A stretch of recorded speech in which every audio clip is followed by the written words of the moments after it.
Cordial saludo, mi nombre es Magalis Paola Vizcaíno Tarraz. Soy estudiante de licenciatura en Pedagogía Infantil en la Universidad Nacional Abierta y a Distancia de SEA de Santa Marta del año 2023. En esta ocasión estaré exponiendo para el curso Desarrollo del Lenguaje, donde estaremos hablando de la diferencia que hay entre lengua, lenguaje y habla. También estaremos hablando de algunos trastornos que sufren los niños de estos mismos, de la lengua, del habla y del lenguaje. Estaremos hablando también de las diferentes formas del lenguaje en la comunicación. Teniendo en cuenta que hay muchas maneras de comunicarnos y el habla es una de ellas, porque el habla es la manifestación oral de la lengua y la lengua es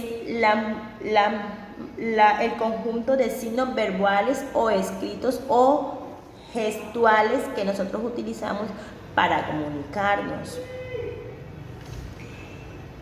Es el conjunto también de palabras, dichos, señas, avisos que nosotros utilizamos para emitir un comunicado a otras personas. La lengua es el sistema de signos orales o escritos que utilizamos para comunicarnos dentro de un grupo.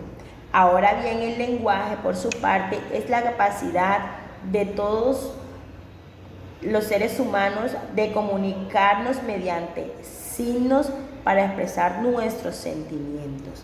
El habla es la manifestación oral de la lengua, es decir, que en el habla nosotros utilizamos solo nuestra lengua para comunicarnos. Es todo aquello que nosotros utilizamos para que nos escuchen, para ser escuchados, para poder expresarnos mediante nuestra voz.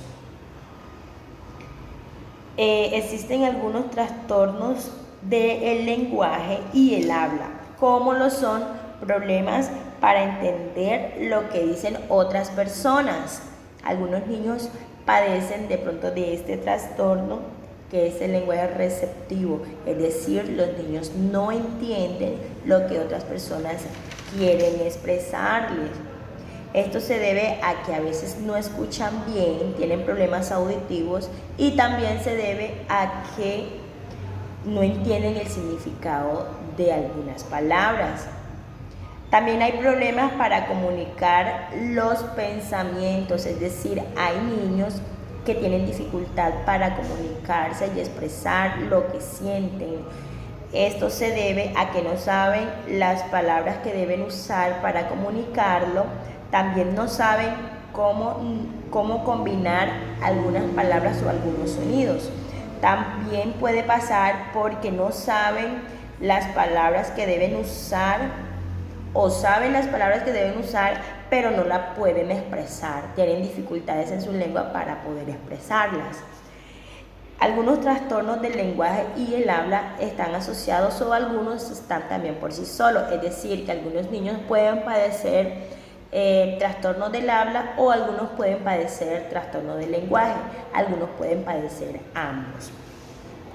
Estos trastornos del habla solo puede ser la dificultad para formar correctamente palabras o sonidos específicos, es decir, algunos sonidos se les dificulta o algunas combinaciones se les dificulta expresarlas.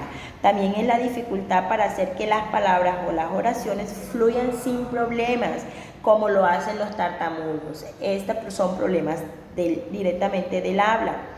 Ahora, retraso del lenguaje es la capacidad de entender y hablar. Esta capacidad en los niños que tienen problemas de lenguaje se desarrolla más lentamente que otros.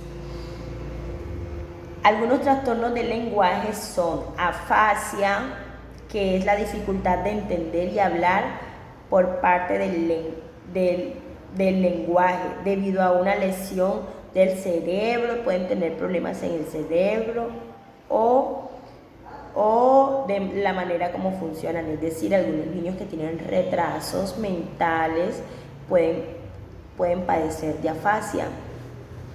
es decir, que su cerebro no le emite la información que ellos quieren expresar. Trastorno de pensamiento auditivo, es decir, la dificultad para entender el significado de los sonidos que el oído envía al cerebro. Pueden también presentar con trastornos de aprendizaje que afectan la lectura y la escritura. Como les decía anteriormente, algunos niños que tienen retrasos de aprendizaje pueden presentar estos tipos de trastornos. Hablemos un poco de las diferentes formas del lenguaje en la comunicación. El lenguaje oral, lenguaje escrito, lenguaje mímico y el pictórico. El lenguaje oral es todo aquel que nosotros hacemos hablado, escuchado, que nos puedan escuchar, como por ejemplo una conferencia, una llamada telefónica, entre otros. El lenguaje escrito es todo aquello escrito en signos, símbolos que nosotros utilizamos para comunicarnos, como las cartas, mensajes de texto o todas aquellas redes sociales que utilizamos nosotros para comunicarnos. El lenguaje mímico son aquellos que nosotros utilizamos corporalmente, nuestros gestos, las manos. Uno de los que más utilizan el lenguaje mímico son las personas que tienen discapacidad auditiva, que son sordomudos, pues ellos utilizan las mímicas para hablar. Otro, el lenguaje pictórico son aquellas señas que nosotros utilizamos, como las señas de carretera u otras pinturas. Son todas aquellas pinturas que nosotros utilizamos. Para concluir, podemos decir que existen muchos medios y formas del lenguaje para nosotros poder comunicarnos: el escrito, el oral, el pictórico y el mímico, pero todos aquellos hacen parte de un lenguaje. Muchas gracias a todos.